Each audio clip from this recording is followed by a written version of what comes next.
Xabi Alonso's career at Real Madrid, it looks like it might come to an end. But fans, they are divided into two halves. One half, they want Xabi Alonso to be sacked. But the other half, they believe in Xabi Alonso and they want him to continue because numbers and stats still support him. He played 30 games with Real Madrid. He won with 21 games and draw in 4 games and lost with 5 games with 70 percentile win. So this record shows that Xabi Alonso is not doing bad for a coach for his first season. So let's discover in this video whether Xabi Alonso is the problem at Real Madrid or there's other factors. So let's dive in. We have to understand this. The problem with the current situation is application of the ideas. Xabi Alonso doesn't lack with ideas. He lacks players' profiles who fits his ideas. Let's take this as an example. Xabi Alonso loves to play with the high press, but unfortunately his front line, their weakness is applying a high press against the opponent. This proves that the problem is not with Xabi Alonso, and I can't say the problem is with the players. So let's take a look at another example. Against Alaves, the opening goal begins with a familiar scene where Jude Bellingham didn't step forward to press on the player carrying the ball. The player easily crossed the ball with a precision to their number 9, who was also badly marked by Rodrygo. This shows you the lack of press from the front line. We have to understand this. When the front line fails to press, creates a lot of problems for the defending line. First of all, it creates an empty corridor in the midfield and a gap between a high midfield and a deep dropping defense. Madrid often press with 1 or 2 players acting independently rather than as a unit. The midfield steps up, the back line drops, and the space between them grows. In these moments, pressing becomes a symbolic rather than functional. And we've seen this happens a lot with especially Vinícius Jr. He acts like he's pressing, but he doesn't press. We've seen this happen with Jude Bellingham against Alaves with the first goal. And basically, the opponent could recognize this pattern and they could play on it and create more and try to harm Real Madrid more with these gaps, as we seen with Alaves' first goal. This lack of press from the front line forces players like Rodrygo and other center backs to make a late decision, and this decision sometimes cost Real Madrid either a penalty or maybe a red card for these defenders. Let's take this example against Alaves. The failure to track runners on vertical passes allowed opponent to get 1 versus 1 with Courtois. This isn't just a Rodrygo error. It's a result of danger arriving too fast without midfield protection, along with the lack of chemistry and communication from Rodrygo and Asensio, leading to some bad moments. We've seen this situation even was repeated against Sevilla, leaving gaps between even Huijsen and Rodrygo. This could cost a lot for the team, but most of the time Courtois was there and he was able to save the team. After talking about the defensive problems, I want to talk about Rodrygo and the right side problem. And this, from my opinion, this problem was created by Xabi Alonso itself, because you already have a player who's ready, who was one of the best players in the world, Rodrygo. And from the beginning of the season, he haven't played with him a single game. He hasn't played so many minutes, but in the recent game, Xabi Alonso started playing with him.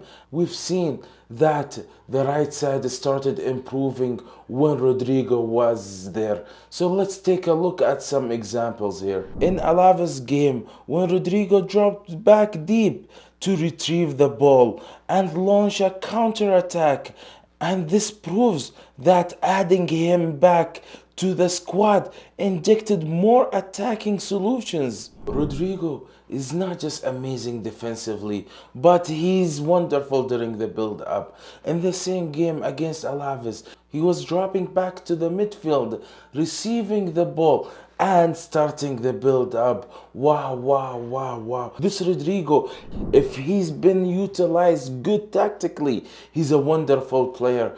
We all know that Pep Guardiola, once upon a time, he was dreaming about him. So in the beginning of the season, I thought that Xabi Alonso, since he loves positional play and he likes players who are disciplined tactically, I thought that Rodrygo, he would evolve and he would elevate to the next level with Xabi Alonso. But unfortunately, Xabi Alonso didn't rely on him in the beginning of the season. But the season is not over, and Xabi Alonso could benefit from him in the second half of the season. So let me know your thoughts about this in the comment. Before moving to the next point, I just want to take a moment and thank you so much for being here. If you enjoy our content and you love tactical breakdowns, especially for Real Madrid, Barcelona and the Premier League, and let's not forget the biggest games in Champions League, make sure you subscribe and don't miss it. We're covering all those aspects in the upcoming year and we're going crazy. So make sure you subscribe. Now let's move to the next point. Now from Rodrygo, moving to Vinícius Jr. Vinícius Jr. This player has two-sided story. Discipline story and his performance story. So I'll get with the discipline story. Vinícius Jr. apparently that Real Madrid's fans are tired of him. We've seen that in minute 2 against Sevilla. The fans were whistling against him. When the fans reach to this extent, that means the player is going to the wrong direction. And I don't want to go more into this story. But Vinícius Jr., if he wants to continue at the highest level in football, he has to be disciplined and he has to be coached. Now I'm gonna move to the tactical part. Most of the teams understood Vinícius Jr. and they started implementing some tactics to stop him. We could take a look at this example at Sevilla's game. Opponents like Sevilla do implement two-man containment, but this effective because the system often denies Vinny broken shapes to be exploited. And the problem as well, we don't see a fullback who helps out Vinícius Jr. with the underlap and overlap. We all know that players like Vinícius Jr. who are high skilled, they need to be supported with a fullback who underlaps with them. We haven't seen this recently happen with Garcia, especially Carreras started playing as a center back because of the injuries that occurred in the team. So teams started caging Vinícius Jr. Now, I now move to the last point, which is Xabi Alonso management to the stars. I would begin with the Rodrygo. Since the beginning of the season, Rodrygo been benched. Although Rodrygo fits Xabi Alonso's style 100% due to so many reasons. One of those reasons that Rodrygo is very disciplined player who helps defensively and during the offense. We saw any examples of him going back, retrieving the ball And as well, we saw him building up from the back.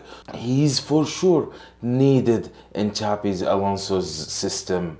But for some other reasons, Xabi Alonso didn't involve him in his system.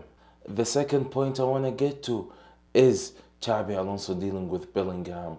We all agree that Bellingham is one of the most important talents in the world. But in the beginning of the season, we saw that wasn't in the team due to the injury, and we've seen that Güler took an important role and connecting with Mbappé, and Güler was one of the best players in Real Madrid. But when Bellingham came back, Xabi Alonso put Güler back in the bench just to play with Bellingham behind the attackers. And I disagree with this because Bellingham, he could play as a second double pivot like Pedri, and he used to do that when he was at Borussia Dortmund, and he was one of the shining stars. And this will help a lot with Real Madrid's system because we all know that after Kroos and Modric left the team, Real Madrid needs a player who can control the tempo in the midfield, not attacker like Bellingham. Bellingham now he forgot his defensive role and his build-up role from the back, and he started acting like a second striker, which Real Madrid doesn't need. So Xabi Alonso needs to take a step back and analyze this point, and he needs to bring Bellingham back as a double pivot. That will help a lot the team, and we'll see them building up in a better manner. And the last point I want to talk about is dealing with Vinícius Jr. Yes, I talked about him a little bit in the previous parts, but I just want to re-emphasize something, that there is no player bigger than Real Madrid, because Real Madrid doesn't stop on one player. If Vinícius would have this childish act every time complaining either about the fans or about the referees, or he's always outside the pitch, so there's no point of having a player like this. And this player should be benched. Otherwise, he should play with a discipline. And before ending the video, I want one thing from Xabi Alonso: to be firm with the players, and he needs to put his character over there, not be weak with the stars, because Xabi Alonso has the tactical knowledge, and I believe him tactically. He has a lot of strength. He just needs to manage his players well. At the end of the video, I want to ask you one question. Do you believe in Xabi Alonso, or you want him to be sacked? Please leave your thoughts in the comments, and peace!